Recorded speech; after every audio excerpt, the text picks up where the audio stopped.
Hello, नमस्कार मित्रों, आपका बहुत बहुत स्वागत है। आज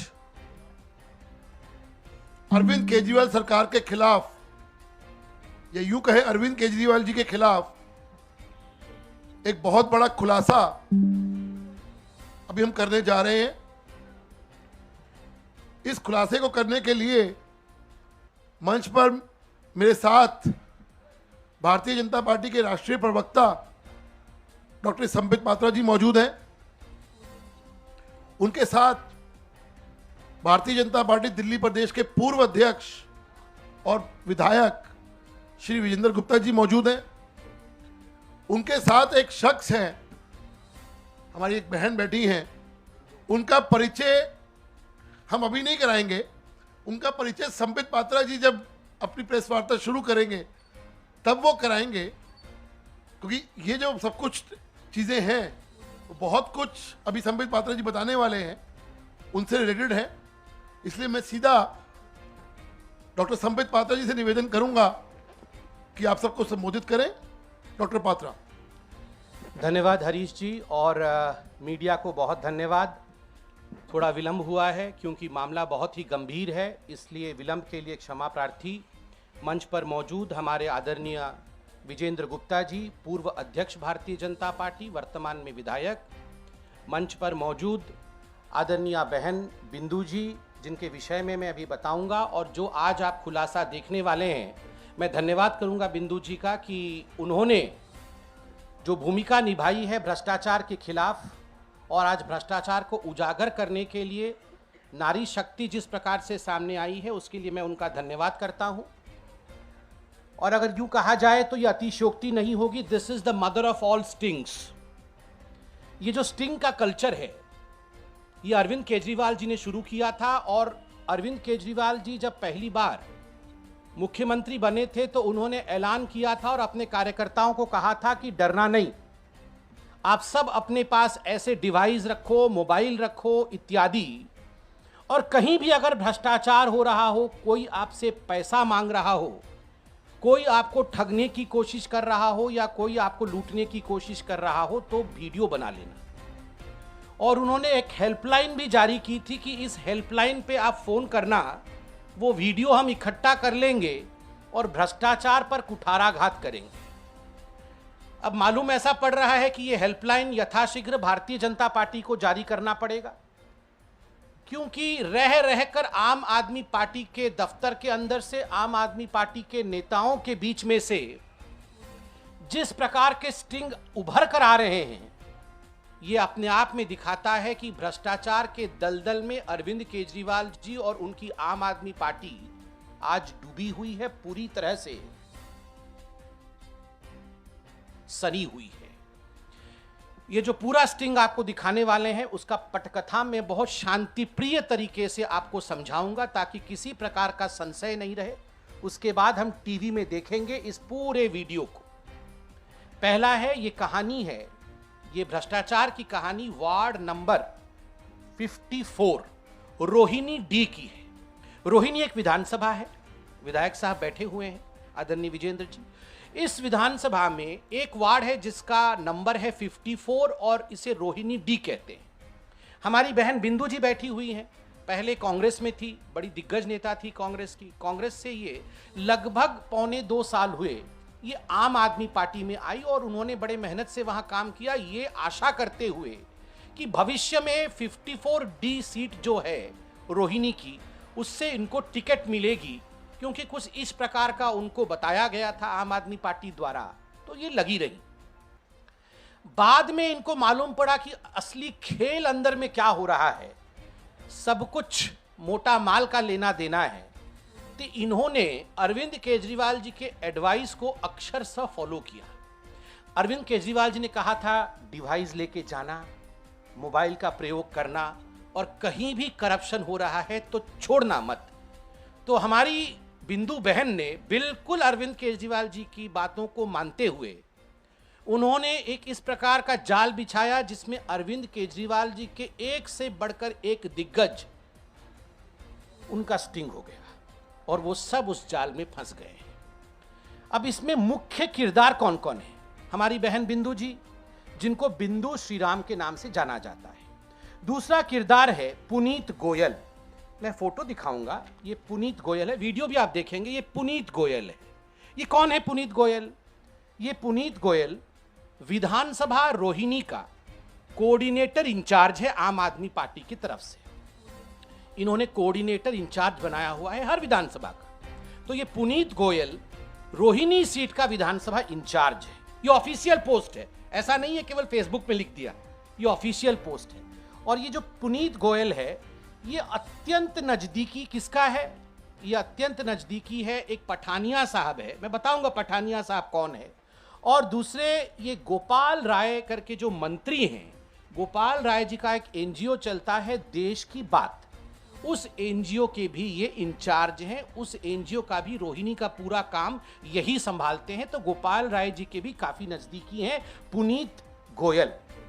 तीसरा किरदार है दिनेश श्रॉफ। दिनेश श्रॉफ का मैं फोटो नहीं दिखा रहा हूं, वीडियो में ही आप देखेंगे, क्योंकि आज बहुत सेंसिटिव वीडियो था, हमने उसका बहुत अध्ययन किया है, तो फोटो सब निकालने का समय नहीं हुआ।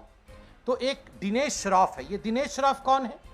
ये दिनेश श्रॉफ पुनीत गोयल और पठानिया, इन दोनों के करीब के व्यक्ति हैं। और ये दिनेश श्रॉफ जो हैं, आपने देखा होगा राज्यसभा मेंबर ऑफ पार्लियामेंट जो सुशील गुप्ता जी हैं, वो जो अजगर सांप डाल के जिनका फोटो भी आया था पहले जब उनको सीट मिली थी, तो ये सुशील गोयल जी जो राज्यसभा के सुशील गुप्ता जो राज्यसभा के आम आदमी पार्टी के सदस्य हैं, उनके समधी हैं।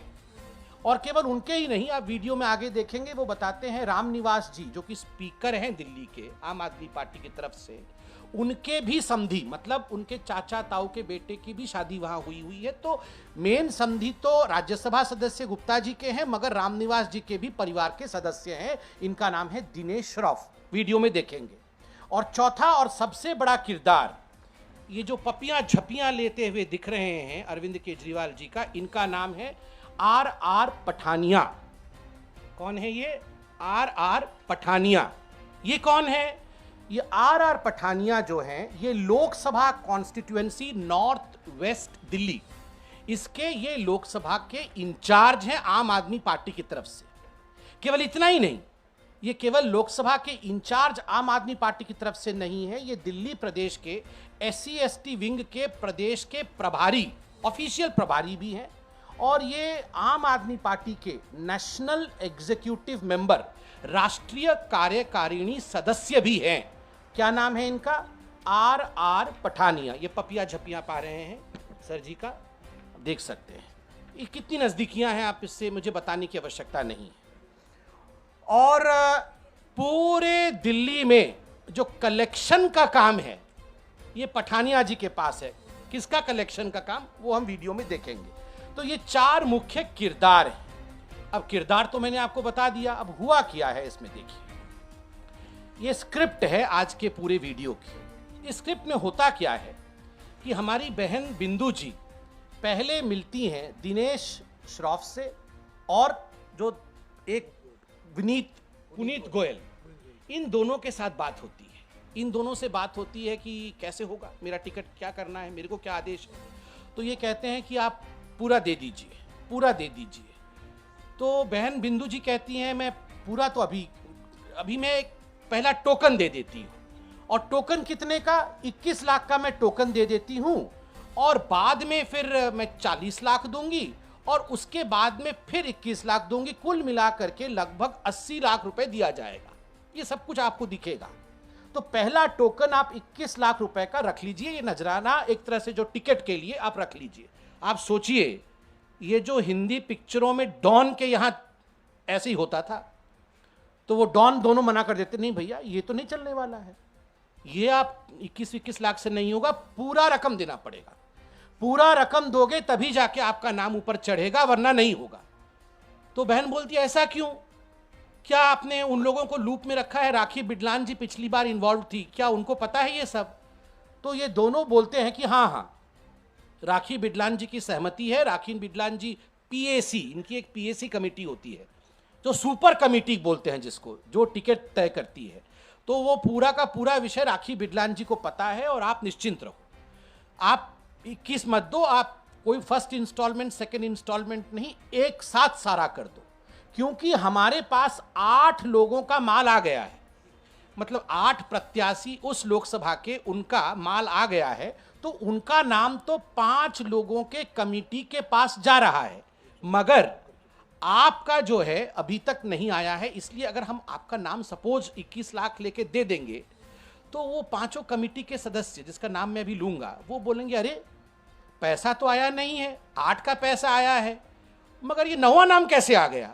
इसलिए आप पूरी रकम दो तो आपका नाम चढ़ जाएगा और 5 हमारे खुश हो जाएंगे जो कमिटी के सदस्य है। अब ये 5 कमिटी के सदस्य कौन है, आएगा, वीडियो में आएगा। गोपाल राय, सौरभ भारद्वाज, दुर्गेश पाठक, अतशी मार्लेना और आदिल खान जो एपीएमसी के चेयरमैन हैं। ये 5 लोगों की कमिटी है, तो इनके सामने सारे नाम जाएंगे, सब वीडियो में आएगा, मैं तो स्क्रिप्ट से पढ़ रहा हूं। तो ये 5 लोग नाराज हो जाएंगे और आपका पैसा जब आ जाएगा तो नाम भी चला जाएगा। ये इंस्टॉलमेंट नहीं चलेगा। जब इनके पास पैसा आएगा तो ये पुरजोर तरीके से आपका नाम लेके आपके नाम को पास कर देंगे। और सबसे बड़ी बात, वीडियो शुरू होते ही आप देखेंगे, ये दोनों लोग, पुनीत और जो दूसरा व्यक्ति है, ये दोनों कह रहे हैं कि लगभग 110 सीट की बुकिंग हो गई है, रकम आ गई है, 110 सीट की बुकिंग हो गई है, आप जल्दी दीजिए। और तो और इसमें आगे देखिएगा, इतना ही नहीं, इसके बाद बिंदु जी को मैं फिर से धन्यवाद दूंगा। ये जो सजगता है, ये सजगता सभी में होनी चाहिए। बिंदु जी ने इतने में ही बात समाप्त कर दी हो, नहीं, बिंदु जी हॉर्स के पास भी गई, हॉर्सेस माउथ जिसको कहा जाता है, जो किंग पिंग है, जो अभी आपने फोटो देखा, पठानिया जो लोकसभा इंचार्ज है, खुद गाड़ी चला रही है बिंदु जी, और पूरा का पूरा सत्यानाश कर दिया आम आदमी पार्टी का, रिकॉर्डिंग कर दी, खुद रिकॉर्डिंग कर दिया इन्होंने। और उस रिकॉर्डिंग में पठानिया जी दिख रहे हैं, और पठानिया जी को बिंदु जी पूछ रही हैं, अब आपका तो व्यक्ति आया था, पुनीत गोयल आया था मेरे पास, और पुनीत गोयल जी ने कहा, और उसको मैंने एक प्लेटफॉर्म दिया है, अब वो मेरे नाम से फोन कर सकता है, और पूरी दिल्ली में उसकी एक रिकग्निशन हो गई है, क्योंकि वो मेरे साथ रहता है, तो आप उसी से बात कर लो, मेरी कोई आवश्यकता नहीं है, वो कर लेगा, सब कुछ कर लेगा वो। तो मैडम बोलती नहीं नहीं नहीं, आपका तो सहमति होना आवश्यक है, आप ही माई बाप हैं, क्योंकि अरविंद केजरीवाल के तो राइट हैंड आप ही हैं, अगर आपकी सहमति नहीं होगी तो कैसे होगा। तो पठानिया जी कहते हैं, अरे वो बोल रहा है, तो वो आजकल थोड़ा बिजी है, क्योंकि उसके घर में रेड पड़ा है, उसके घर में रेड पड़ा था इनकम टैक्स और ईडी इत्यादि का, क्योंकि करोड़ों करोड़ रुपए का घपला इस पुनीत ने कर रखा है, रेड पड़ा था ना, इस वीडियो में आ रहा है कि अभी रेड पड़ा हुआ है, तो इसलिए व्यस्त है, 2-3 दिन में कांटेक्ट करेगा और पूरा रकम ले जाएगा, मगर कर देना है। क्योंकि फिर पठानिया जी कहते हैं, ये 5 लोग जो हैं, ये दुर्गेश पाठक जी, ये गोपाल राय जी, ये अतिशी जी और सौरभ जी, वो 5वां नाम आदिल जी का लेते नहीं है, ये 4 नाम ही लेते हैं, कि ये 5 लोग जो हैं, ये सर्वे सर्वा है, पैसा इन तक पहुंच जाना चाहिए, वरना मैं भी कुछ नहीं कर पाऊंगा। और सुपर कमिटी में राखी है, तो दीदी पूछती हैं उनसे, आपको राखी जी लूप में है ना, तो बोलते सारे लोग लूप में हैं। ये जो लूप में सारे लोग हैं, लूप के अंदर जो भ्रष्टाचार चल रहा है, वो हम देख रहे हैं। बंधुगण, आप सोच के देखिए, जो पार्टी यहां पर भ्रष्टाचार के विरोध में लड़ने आई थी, वो किस प्रकार से उगाही करने में व्यस्त है। हिंदी पिक्चर में बड़े बड़े डॉन शर्मा जाएंगे, जिस प्रकार से इलाके, इसमें इलाके बटे हुए हैं, ये वीडियो में आप देखिएगा, ये दोनों लोग पहले बोलते हैं कि हमारे इलाके बटे हुए हैं, कौन कहां से कलेक्शन करेगा। पूरे दिल्ली को इलाकों में बांटा गया है, और जैसे डॉन बैठ के अपने लोगों को भेजता था, तुम यहां से उगाही करो, तुम वहां से उगाही करो, तुम यहां से लाओ, और सारा मोटा माल डॉन के पास पहुंचता था, वैसे ही केजरीवाल डॉन ने अपने एजेंसी चारों तरफ भेज रखे, जाल चारों तरफ फैला रखा है। और शुक्रिया है, धन्यवाद है बहन का, कि आपने इतने शातिर डॉन को परास्त किया है। आपने एक ऐसे व्यक्ति का स्टिंग कर दिया है जिस व्यक्ति ने पूरे दुनिया को स्टिंग करने के लिए उकसाया था, आज आपने उन्हीं का स्टिंग कर दिया है। अब मैं निवेदन करूंगा, मगर निवेदन करने से पहले याद दिला दूं, ये पहला नहीं है। इससे पहले अखिलेश त्रिपाठी जी पैसा मांग रहे थे, वो भी एजेंसी, उन्होंने वहां का एजेंसी लिया हुआ है, उस जोन की एजेंसी अखिलेश त्रिपाठी जी के पास थी, तो वहां स्टिंग नहीं हो पाया था, मगर पकड़ा गए थे लोग। और मनीष सिसोदिया जी ने माना था कि हाँ पैसा तो आया था मगर टिकट हमने नहीं दिया। वहां की एजेंसी अखिलेश जी के पास थी, मगर वहां कोई सजग बहन या भाई नहीं था, मगर यहां की एजेंसी पठानिया जी के पास थी और हमारे पास एक सजग जागरूक बहन थी जिसने स्टिंग कर दिया है। अब मैं निवेदन करूंगा आदरणीय हरीश जी से कि वो इस स्टिंग को दिखाएं। जी पूरा का पूरा स्टिंग ऑपरेशन देखा है, 2-3 चीज इसमें बताना आवश्यक है। वैसे तो मोटा मोटी आप सब समझ ही गए होंगे। ये जो पैसे के लेन देन है उसमें एक चेक की बात भी आती है, थैले की भी बात भी आती है और स्लिप की बात भी आती है। ये जो मोडस ऑपरेंडाई मैं आपको समझाता हूं, टोटल अमाउंट बिंदु जी से 80 लाख का जाना था। पहला इंस्टॉलमेंट 21 लाख का था, सेकेंड इंस्टॉलमेंट 40 लाख का था और फिर एक थर्ड इंस्टॉलमेंट थैले का जाना था, जिस थैले में 21 लाख रखना था, जिसमें लगभग 10 लाख रुपए कैश में होता और 11 लाख रुपए का एक चेक होता। और ये चेक आम आदमी पार्टी के नाम पे डोनेशन के रूप में ये दे रही हैं, ताकि इनके डायरेक्ट वो वाइट में होता पूरा, बाकी सब ब्लैक में होता। और इस थैले में इनके नाम का पर्चा होता कि ये सीट के लिए 54D सीट रोहिणी के लिए बिंदु जी प्रत्याशी बनेंगी और उसी से नाम फाइनलाइज होगा। तो ये पूरा मोडस ऑपरेंडाई पैसे के ट्रांसफर का है। दूसरा, आपने पठानिया जी को स्पष्ट शब्दों में सुना, वो कह रहे थे पैसा का तो है और दे दो तो ठीक है। फर्स्ट कितने के इंस्टॉलमेंट थे? तो इन्होंने कहा 21 का था, मैं 10 दे दूं क्या पहले? तो उन्होंने कहा देखो पुनीत पे तो पूरा आपको विश्वास करना पड़ेगा, मेरा ही आदमी है, वो कह रहा है तो आप कर दो। तो इससे ज़्यादा स्पष्ट और कुछ कहने की आवश्यकता नहीं है। 5 लोगों में से आदिल जी के नाम को छोड़ के चारों का नाम लिया। और सबसे बड़ी बात है, ये कोई आज का विषय नहीं है। एमएलए के चुनाव के समय, जिस एमएलए के चुनाव में आदरणीय विजेंद्र गुप्ता जी की जीत हुई, उस समय भी जो 2 प्रत्याशी थे, उन दोनों में जो स्पीड के साथ कम इंस्टॉलमेंट में डाउन पेमेंट पहुंचा पाया तुरंत, डिलीवरी उसको हुई है। और जो धीरे धीरे पैसा पहुंचा रहा था उसको डिलीवरी नहीं हुई है, उसको विधानसभा की टिकट नहीं दी गई है। ये जो बिजनेस मॉडल है इनका, आम आदमी पार्टी का, आज पूरा का पूरा यहां पर्दाफाश हुआ है।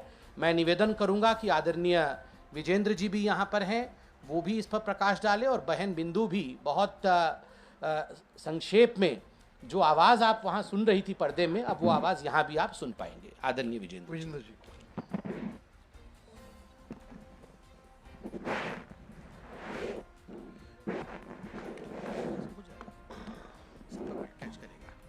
साथियों, अभी आपने देखा मोटे माल का खेल।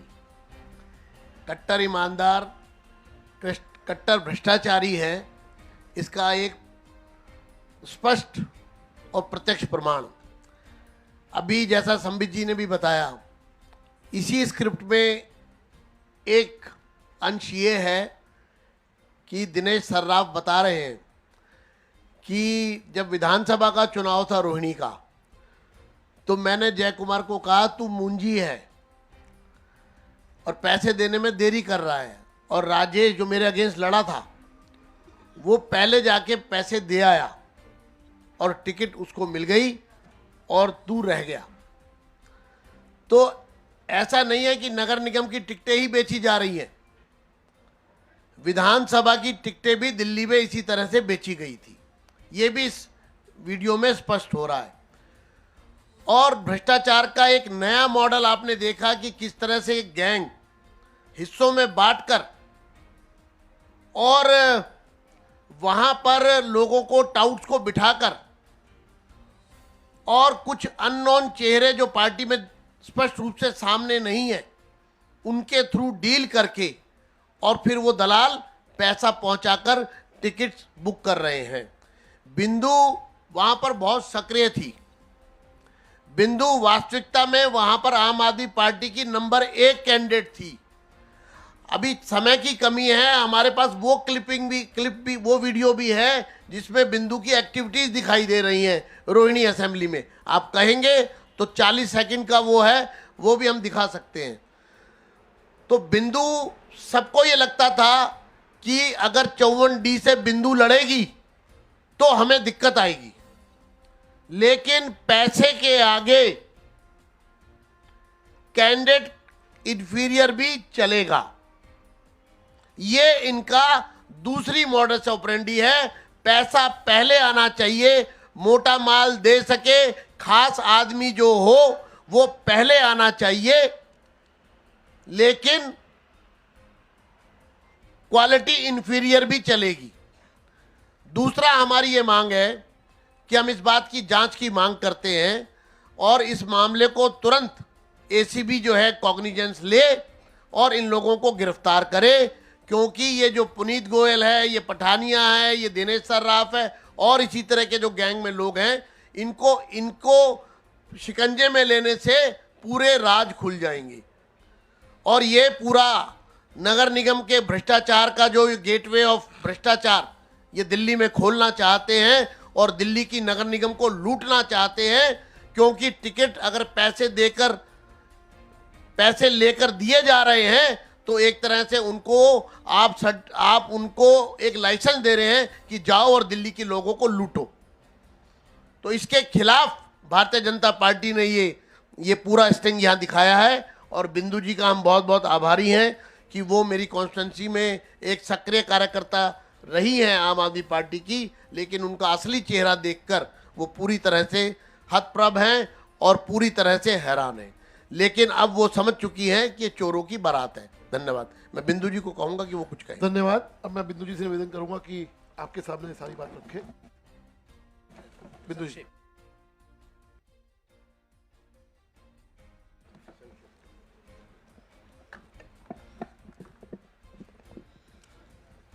ये जो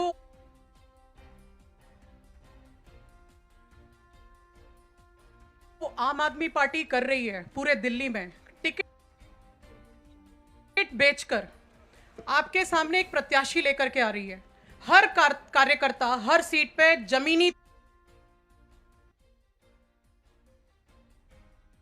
तौर पे काम कर रहा है और उसकी बिल्कुल भी पूछ नहीं है, और इसके अवज में टिकट दे दी जाती है उन लोगों को, उन धनवान लोगों को जिनके पास पैसा है। और ये आपके पास सामने बिल्कुल प्रमाण है। प्रमाण शायद कई लोगों के पास होगा पर घबरा रहे हैं देने में। मैंने हिम्मत करी, मैंने ये प्रमाण बनाया और मैं जब मेरे पैरों तले जमीन सरक गई, जब मैंने जो मेरे शीघ्र नेतृत्व थे वहां पर जब उनको बताया और उनकी तरफ से जब ग्रीन सिग्नल मिला और जब इसके बारे में मैंने दुर्गेश पाठक जी को बताया, बहुत शर्म की बात है क्योंकि मैं एक दिन पहले तक मैं ये सोचती रही कि शायद ये कुछ करेंगे और इनको बड़ा दुख है इस बात का कि यहां इस तरह से पैसे खाए जा रहे हैं। और जब मैंने वहां पर देखा कि 4 कमरे में टिकट बांटे जा रहे थे और उनमें से एक कमरे में स्वयं पठानिया जी आदिल खान के साथ बैठकर टिकट बांट रहे थे। जैसे ही उन्हें पता चला कि मैं आई हुई हूं, वे वहां से पीछे के दरवाजे से भाग गए। ये एक कोई छोटा मोटा गैंग नहीं है। यहां पे आप देख रहे हैं पुनीत और आरआर पठानिया को, ये एक पूरा का पूरा गैंग सक्रिय है जो नीचे से लेके ऊपर तक है। पार्टी के 5 सदस्य आप लोगों को पता चल गए हैं। ये पूरे के पूरे चोरों की बारात है जिसका दूल्हा अरविंद नटवरलाल, माफ कीजिएगा, अरविंद केजरीवाल जी है। और ये पूरे का पूरा गैंग चल रहा है। यहां पर एक भ्रष्ट पार्टी जो दिल्ली की जनता को धोखे में लेके सरकार बना लेती है, दिल्ली की जनता धोखे में रहती है। एक कार्यकर्ता से जमीनी तौर पर वो मेहनत कराते हैं कि अब उनकी एमसीडी में भी सरकार आने वाली है और उसके बाद वो एक धनवान को अपनी टिकट बेच दे जाते हैं। कितने ही, और इन्होंने कुछ खाली उन लोगों से नहीं लिए पैसे जिनको इन्होंने टिकट दी है, इन्होंने कई जगहों से पैसे बटोरे हैं और वे लोग रो रहे हैं। वे लोग रो रहे हैं, मिलना चाहते हैं कि हम अपने पार्टी अध्यक्ष से मिलें, परंतु वो मिल नहीं रहे। मैं सिर्फ इतना बोलना चाहूंगी कि यहां पर दिल्ली में एमसीडी के चुनाव हैं, पंजाब में इन्होंने धोखा किया, आने वाले टाइम में गुजरात के चुनाव हैं। मैं सिर्फ और सिर्फ दिल्ली की जनता को अपना संदेश दे चुकी हूं, कृपा करके आप दोबारा धोखे में ना आए, अरविंद केजरीवाल जी को वोट ना दें, आम आदमी पार्टी की सरकार एमसीडी में ना बनाएं, ये धोखेबाज हैं। और गुजरात की जनता को, गुजरात के भाई बहनों को मैं ये कहना चाहूंगी, હું ગુજરાતની જનતાને આ કહેવા માંગુ છું કે જે ગુજરાતની જનતા ધ્યાવી રહે છે, એ કેજરીવાલ એમસીડી ચુનાવમાં ટિકિટ વેચી રહ્યો છે, જે ટિકિટ વેચ રહ્યા છે તે ગુજરાત પણ વેચી શકે છે। જય હિન્દ। धन्यवाद बिंदु जी। एक बात और स्पष्ट कर दूं मैं कि हिम्मत देखिए, शुभिंदु, पैसे नहीं दिए, जिस दिन टिकट अनाउंस हुई है उस दिन बिंदु के पास एक मैसेज आता है विपुल गोयल का, पुनीत गोयल का, कॉन्ग्रेचुलेशंस कि आपको टिकट नहीं मिला ना, यानी कि आपको बधाई, देखा कट गया ना आपका टिकट, पैसा नहीं दिया, हमने करा दिया। आगे धन्यवाद। करें। एक सेकंड,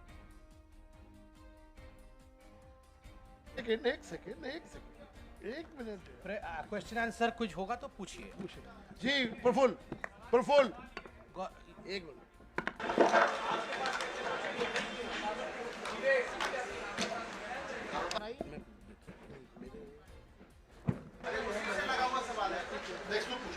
देखिए, सबसे बड़ी बात है, मैंने अपने प्रेस कॉन्फ्रेंस के आरंभ में ही धन्यवाद दिया बिंदु जी को कि ये तो अरविंद केजरीवाल जी ने जो कहा था अक्षरशः पालन किया।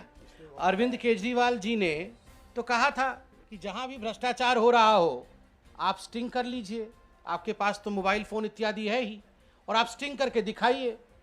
कौन कहां आया ये महत्वपूर्ण नहीं है, जो स्टिंग दिखा है उसमें जो तथ्य हैं वो महत्वपूर्ण है।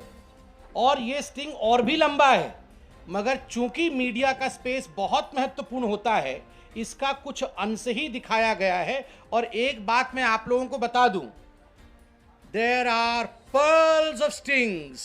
ये तो एक एक करके परत दर परत हम खुलासा कर रहे हैं। पूरे कारनामे आम आदमी पार्टी के हम आपके सामने रखने वाले हैं। जी।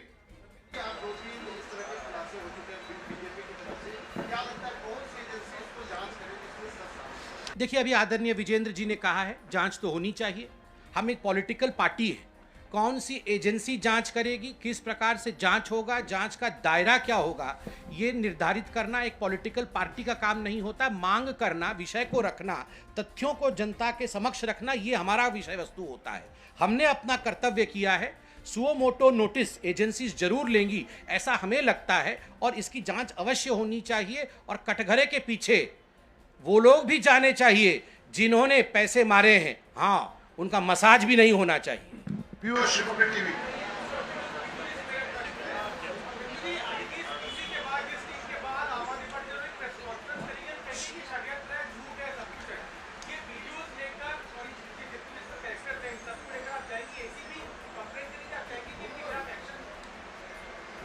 देखिए, आम आदमी पार्टी निश्चिंत बैठी हुई है कि कोई महिला स्टिंग लेके उजागर नहीं करेगी, और वो भय में है। ऐसा नहीं है, ऐसा नहीं है। बिल्कुल करेंगे। और ये जैसे मैंने आपको बताया, ये किसी एक या दो, ये सिर्फ एक या दो आदमी का काम नहीं है, ये पूरी की पूरी गैंग है, ये ठगों की गैंग है। मोहित टाइम्स नाउ। मैं एक निवेदन भी करना चाहूंगा, और आज इस भारतीय जनता पार्टी के बहुत बड़े मंच से मैं विनम्र निवेदन करूंगा उन तमाम आम आदमी पार्टी के कार्यकर्ताओं को जिनको ठगा गया है कि आप डरिए मत, आइए, हमको मिल करके दिल्ली की सफाई करनी है। ये जो भ्रष्टाचार का जाल बिछाया है अरविंद केजरीवाल जी ने, उसके खिलाफ लड़ना है। आप सबके पास, क्योंकि मुझे कई लोगों ने फ़ोन करके बताया है कि मेरे पास ऑडियो है, मेरे पास वीडियो है, तो मैं सबसे अपील करूंगा कि ये सारे ऑडियो, वीडियो, क्लिपिंग, पैसे की लेन देन जो आपके पास है, आप बिना किसी डर के, बिना किसी भय के हमारे पास आएँ और ये क्लिपिंग्स हमें सबमिट करें। आपको न्याय देने का काम भारतीय जनता पार्टी जरूर करेगी। मोहित टाइम्स नाउ। एक दूसरे केस में पार्टी में एसीबी ने कुछ लोगों को गिरफ्तार किया, ये जो स्टिंग आया है, तो आपको लगता है कि she should court, to the ACB and file an official complaint ताकि वो भी गिरफ्तारी, क्योंकि ये पॉलिटिकली अभी मैसेजिंग हुई है, बट ACB भी उनको जाना चाहिए। और क्या कंप्लेंट करेंगे आप एज अ पार्टी करेंगे या वो बिंदु जी करेंगी? No, we will take a call. Shri Krishna.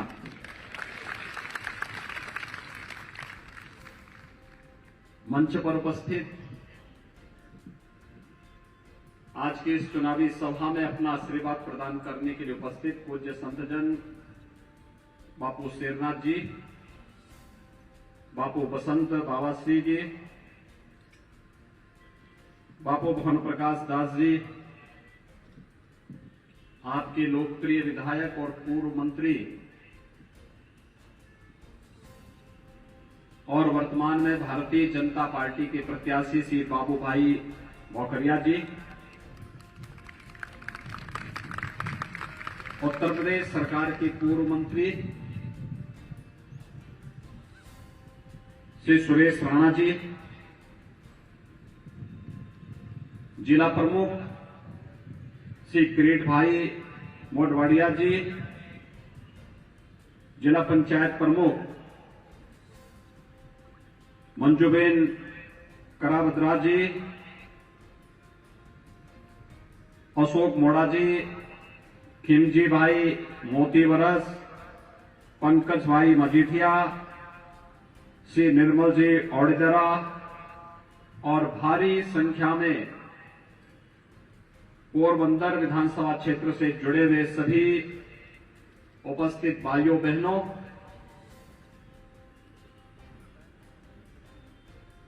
भगवान श्री कृष्ण के बाल सखा सुदामा की इस पावन धरा को मैं नमन करता हूं। भारत की आजादी को सत्य अहिंसा के मार्ग का अनुसरण करते हुए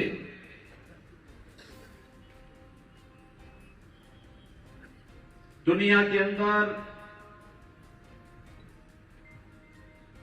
अपनी सादगी और अपनी सच्चाई के बल पर बड़ी बड़ी ताकतों को हिलाने वाले पूज्य बाबू की इस जन्मभूमि, राष्ट्रपिता महात्मा गांधी की इस पावन जन्मभूमि को मैं कोटि कोटि नमन करते हुए आप सबका हृदय से अभिनंदन करता हूं। भाइयों बहनों, सुदामा की पावन भूमि तो है ही, राष्ट्रपिता महात्मा गांधी जी की भी पावन भूमि होने के साथ ही यहां पर नाथ संप्रदाय से जुड़े हुए भी महत्वपूर्ण स्थल हैं। ओड़दर में पूरा गांव ही बाबा गोरक्षनाथ का अनुयायी है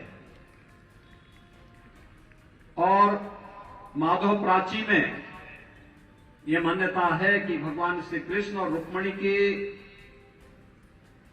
शादी ब्याह के कंकण बंधन के कार्यक्रम को भी वहां पर महायोगी बाबा गोरक्षनाथ जी ने ही संपन्न किया था और वह उसकी स्मृतियां आज भी यहां पर जुड़ी हुई हैं। गुजरात की धरती हर देशवासी गौरव की अनुभूति करता है। जब भी देश संकट के दौर से गुजरा है, गुजरात नेतृत्व देने के लिए खड़ा हुआ है। आजादी की लड़ाई हो या स्वतंत्र भारत में जब ब्रिटिश सत्ता भारत को अनेक टुकड़ों में बांटने का षड्यंत्र कर रही थी, तब इसी धरती के लाल, इसी धरती के सपूत लोक पुरुष सरदार वल्लभ भाई पटेल ने भारत गणराज्य में 563 से अधिक रियासतों को शामिल करवा करके भारत की एकता का जो दृढ़ निश्चयी कार्य उस कालखंड में किया था, वो दुनिया के लिए कौतूहल और आश्चर्य का विषय है। लेकिन इसी धरती के सपूत लोक पुरुष सरदार वल्लभ भाई पटेल के नेतृत्व में कार्य हुआ। और भाइयों बहनों, जब कांग्रेस की परिवारवादी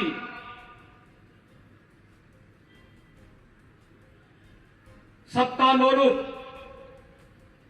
भ्रष्ट सरकार के कारण पूरे देश के अंदर अविश्वास का माहौल पैदा हो गया था। राजनीति को लोग अविश्वसनीय तरीके से देख रहे थे। भारत की प्रतिष्ठा वैश्विक मंच पर गिर चुकी थी। आंतरिक और बाह्य सुरक्षा तार-तार हो चुकी थी। देश के अंदर आतंकी घटनाएं, नक्सलवाद की घटनाएं चरम पर थी। आम जन भ्रष्ट और उस समय की सत्तालोलुप सरकारों के खिलाफ जब आंदोलन करने के लिए सड़कों पर उतारू था, तब देश को नेतृत्व देने के लिए इसी गुजरात की माटी से श्री नरेंद्र भाई मोदी जी देश का नेतृत्व संभालने के लिए आए थे। और विगत 8.5 वर्ष के अंदर आपने देखा होगा, मोदी जी के नेतृत्व में गुजरात ने विकास की यात्रा को आगे बढ़ते हुए देखा है। मोदी जी के नेतृत्व में एक सुरक्षित और समृद्ध गुजरात के सपने को साकार होते हुए गुजरात वासियों ने देखा है। और आज पूरा भारत एक भारत श्रेष्ठ भारत की इस परिकल्पना को साकार होते हुए देख रहा है। वैश्विक मंच पर भारत की बढ़ती हुई प्रतिष्ठा किसी से छुपी हुई नहीं है। यह वर्ष देश की आजादी का अमृत महोत्सव का वर्ष है। आजादी के अमृत महोत्सव वर्ष पर हमारे लिए इससे बड़ी गौरव की बात क्या हो सकती है कि जिस देश पर ब्रिटेन ने 200 वर्षों तक शासन किया था, आज उस ब्रिटेन की अर्थव्यवस्था को पछाड़ करके मोदी जी के नेतृत्व में भारत दुनिया की 5वीं अर्थव्यवस्था बना है। दुनिया के 20 प्रमुख देश जिनका दुनिया के 80% संसाधनों पर अधिकार है, उन देशों का नेतृत्व अगले 1 वर्ष तक मोदी जी के नेतृत्व में भारत करेगा। और दुनिया के अंदर शांति, सौहार्द और समृद्धि और मानवता के कल्याण का एक विस्तृत खाता भी प्रस्तुत करेगा। आजादी के अमृत महोत्सव के अवसर पर एक गौरव इसी गुजरात की माटी के सपूत प्रधानमंत्री मोदी जी के नेतृत्व में भारत को प्राप्त हुआ है। भाइयों बहनों, 2014 के पहले जिसकी मर्जी आती थी वो भारत के अंदर घुस करके बम विस्फोट करता था, आतंकी घटनाओं को अंजाम देता था। आज किसी आतंकी संगठन का दुस्साहस नहीं कि भारत के अंदर घुस करके किसी आतंकी घटना को अंजाम दे सके। किसी देश की हिम्मत नहीं कि टेढ़ी नजरों से भी भारत की सुरक्षा को देख सके। अगर देखेगा तो भारत के बहादुर सेना के जवान सर्जिकल स्ट्राइक और एयर स्ट्राइक के लिए सदैव तैयार रहते हैं। उनकी मांद में घुस करके वहीं मार देते हैं। आज कोई भारत की सुरक्षा में सेंध नहीं लगा सकता। और जो कुछ बचा था, कश्मीर में धारा 370 को हटा करके प्रधानमंत्री मोदी जी और गृह मंत्री अमित शाह जी ने आतंकवाद की ताबूत पर अंतिम कील भी ठोक दिया है। अब आतंकवाद और नक्सलवाद के लिए भारत की धरती पर कोई जगह नहीं। भाइयों बहनों, एक और सुरक्षित होता हुआ भारत, दूसरा समृद्धि की ओर बढ़ता हुआ भारत, और तीसरी तरफ अपनी विरासत का सम्मान करता हुआ भारत। कोई सोचता था कि अयोध्या में भगवान राम के मंदिर के निर्माण का कार्य कभी प्रारंभ होगा? 500 वर्षों तक आंदोलन चला था। 500 वर्षों तक 76 से अधिक बड़े बड़े संघर्ष हुए थे, युद्ध हुए थे। 3 लाख से अधिक हिंदू शहीद हुआ था। लेकिन भाइयों बहनों, कोई हिम्मत नहीं कर रहा था। ये प्रधानमंत्री मोदी जी का दृढ़ इच्छा शक्ति, उनके दूरदर्शिता का परिणाम है। आज अयोध्या में भगवान राम का भव्य मंदिर के निर्माण का कार्य चल रहा है। भव्य मंदिर का निर्माण, भव्य राम मंदिर के निर्माण का कार्य अयोध्या में प्रारंभ हो गया है। और 2023 के अंत में जब अयोध्या में भगवान राम का भव्य मंदिर का निर्माण होगा, रामलला वहां विराजमान होंगे, भाइयों बहनों, वह भारत के गौरव का राष्ट्र मंदिर बनेगा। हर भारतवासी उस पर गौरव की अनुभूति करेगा। आज काशी में आप जाइए, काशी में भगवान विश्वनाथ का धाम पूरी भव्यता के साथ पूरी दुनिया को अपनी ओर आकर्षित कर रहा है। प्रधानमंत्री मोदी जी के कारण। भगवान सोमनाथ का धाम, कभी कोई विदेशी आक्रांत आया था, उसने यहां पर इस क्षेत्र को अपवित्र करने का जो साहस किया था, सरदार साहब का दृढ़ इच्छा शक्ति थी कि सोमनाथ मंदिर के पुनरुद्धार का कार्य उन्होंने अपने समय में पूरा किया और मोदी जी ने उसे भव्य स्वरूप प्रदान कर दिया है। द्वारका धाम भव्य स्वरूप ले रहा है। माता अंबा का पवित्र धाम भव्य रूप ले चुका है। उज्जैन में महाकाल का महालोक भव्य रूप ले चुका है। उत्तराखंड में केदारपुरी और बद्रीनाथ धाम भव्य रूप से एक बार फिर से सज रहा है, संवर रहा है, दुनिया को अपनी ओर आकर्षित कर रहा है। यही तो है भारत की विरासत का सम्मान। लेकिन संकट के समय अपने देशवासियों के साथ खड़ा भी कैसे होना चाहिए, उनके प्रति कैसे संवेदना होनी चाहिए, एक अभिभावक के रूप में प्रधानमंत्री मोदी जी ने कोरोना कालखंड में भी देशवासियों के सामने एक उदाहरण प्रस्तुत किया है। जब हर व्यक्ति अपनी जान के लिए उस समय मारा फिर रहा था, तब प्रधानमंत्री मोदी जी 135 करोड़ लोगों के जीवन को बचाने के लिए, वैक्सीन बनाने के लिए पूरे देश के अंदर प्रयोगशालाओं का निरीक्षण कर रहे थे। और उस समय उन्होंने जो मंत्र दिए वह भारत के कोरोना प्रबंधन का दुनिया के अंदर एक लोहा बनवाता है। भाइयों बहनों, आज आप देख रहे होंगे प्रधानमंत्री मोदी जी ने उस समय जो व्यवस्था दी, फ्री में टेस्ट, दुनिया के अंदर बड़े बड़े विकसित देश है, समृद्धिशाली देश है, भारत से कई अच्छा उनके पास हेल्थ इंफ्रास्ट्रक्चर है, लेकिन फ्री टेस्ट उन्होंने अपने नागरिकों को नहीं दे पाए, फ्री में उपचार की व्यवस्था नहीं दे पाए, फ्री में वैक्सीन नहीं दे पाए, अपने लोगों को अन्य सुविधाएं नहीं दे पाए। लेकिन भारत के अंदर 135 करोड़ लोगों को फ्री में टेस्ट, फ्री में वैक्सीन, फ्री में उपचार, और भाइयों बहनों 80 करोड़ लोगों को 2.5 वर्ष तक फ्री में राशन की सुविधा भी प्रधानमंत्री मोदी जी ने दी। और गुजरात के अंदर डबल इंजन की सरकार डबल डोज राशन का दे रही थी, लगातार दे रही थी। यही है सरकार जो संकट के समय में आपके साथ खड़ी हो, और यही भारतीय जनता पार्टी की पहचान है। भारतीय जनता पार्टी बोलती है, जो बोलती है वही करती है, और कांग्रेस जो बोलती है वह नहीं करती है। कांग्रेस संकट के समय कभी खड़ी नहीं होती है, और बापू ने इसीलिए कहा था, जब देश आजाद हुआ था, बापू ने कहा था कांग्रेस को विसर्जित कर दो, कांग्रेस को अब समाप्त कर देना चाहिए, कांग्रेस का काम समाप्त हो चुका है। और भाइयों बहनों, बापू के सपने को साकार करने का समय आ गया है। आप याद करिए, उत्तर प्रदेश 25 करोड़ की आबादी का राज्य है, 25 करोड़ की आबादी है, 403 विधानसभा सीट है, और कांग्रेस के कितने सदस्य हैं? 2। राम नाम सत्य है कि रे 4 आदमी चाहिए होते हैं, 4 भी नहीं है। और इसलिए भाइयों बहनों, मैं आपसे यही अपील करने के लिए आया हूं कि समृद्धि और सुरक्षा भाजपा दे रही है। आप देखते रहे होंगे 2000 यानी भाजपा के पहले मोदी जी के मुख्यमंत्री बनने के पहले गुजरात में दंगे होते थे, कर्फ्यू लगता था, आतंकी घटनाओं को अंजाम दिया जाता था। पिछले 20 वर्ष में गुजरात में दंगा नहीं, कर्फ्यू नहीं, आतंकी वारदात नहीं, किसी प्रकार की सुरक्षा में सेंध नहीं, बेटियों और बहनों की सुरक्षा में किसी प्रकार का कोई खिलवाड़ नहीं।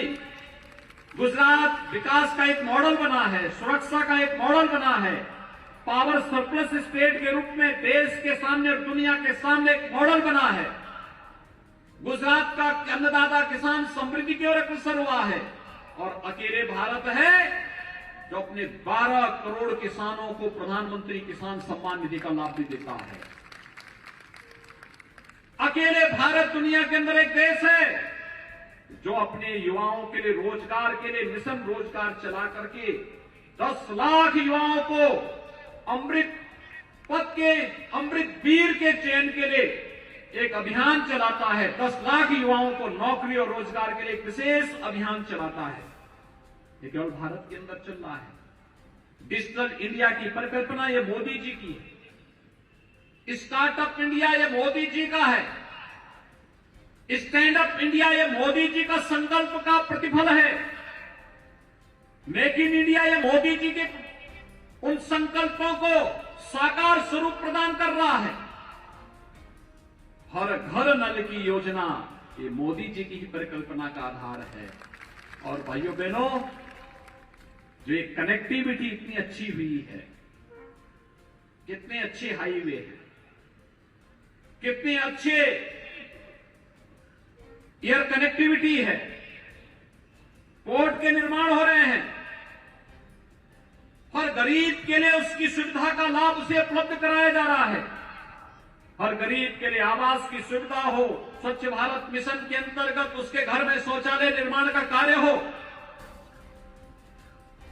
विधवा महिलाओं के लिए विधवावस्था पेंशन, वृद्धजनों के लिए वृद्धजन पेंशन, दिव्यांगजनों के लिए दिव्यांगजन पेंशन की सुविधा का लाभ दिया जा रहा है।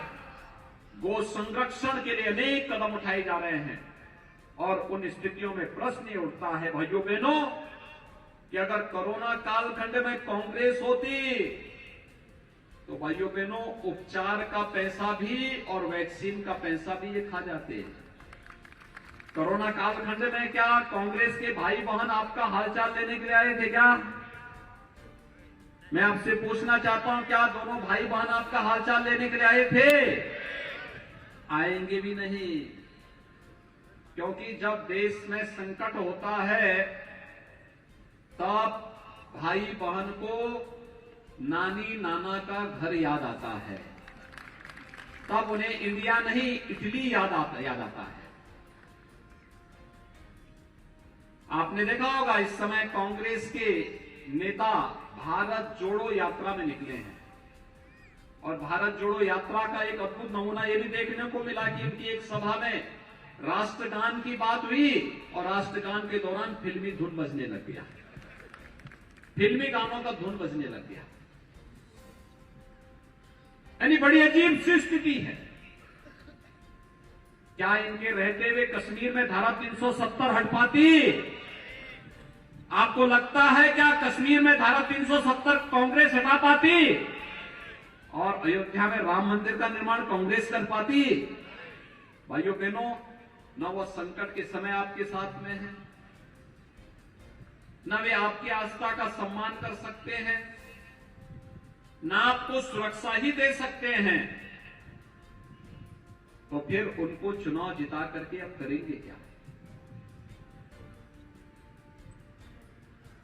एक कहावत है हिंदी में और वह है कि अपने लिए स्वयं अपना दुश्मन पाल लेना। कहते हैं आ बैल मुझे मार।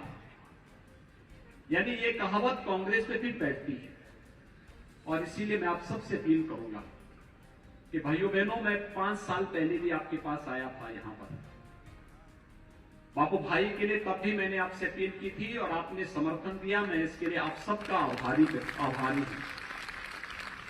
भारतीय जनता पार्टी की सरकार बनी, 5 वर्ष तक भारतीय जनता पार्टी ने विकास के अनेक कार्यक्रम प्रधानमंत्री मोदी जी के नेतृत्व में, उनके मार्गदर्शन में, यहां पर भारतीय जनता पार्टी की सरकार ने गुजरात को समृद्धि की ओर अग्रसर करने के लिए अनेक कदम उठाए। आज भी दिल्ली से पूरे देश का नेतृत्व कर रहे हैं प्रधानमंत्री मोदी जी और गुजरात में श्री भूपेंद्र भाई पटेल के नेतृत्व में कार्यक्रम तेजी के साथ आगे बढ़ रहा है।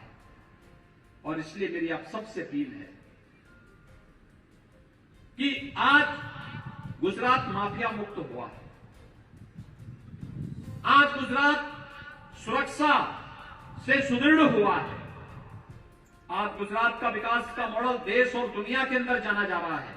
आज गुजरात हर एक क्षेत्र में एक नया मानक प्रस्तुत कर रहा है और उन मानकों को आगे बढ़ाने के लिए आज एक बार फिर से 7वीं बार गुजरात के अंदर भाजपा का कमल का फूल खिलना चाहिए और उसमें पोरबंदर से भी यह संदेश जाना चाहिए।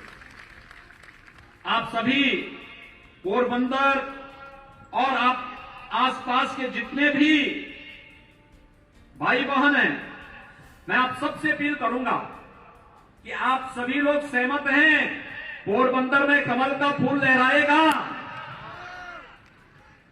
सो आप बधा भाजपा ने भव्य जीत आपसो हाथ ऊंचा करने समर्थन आपो।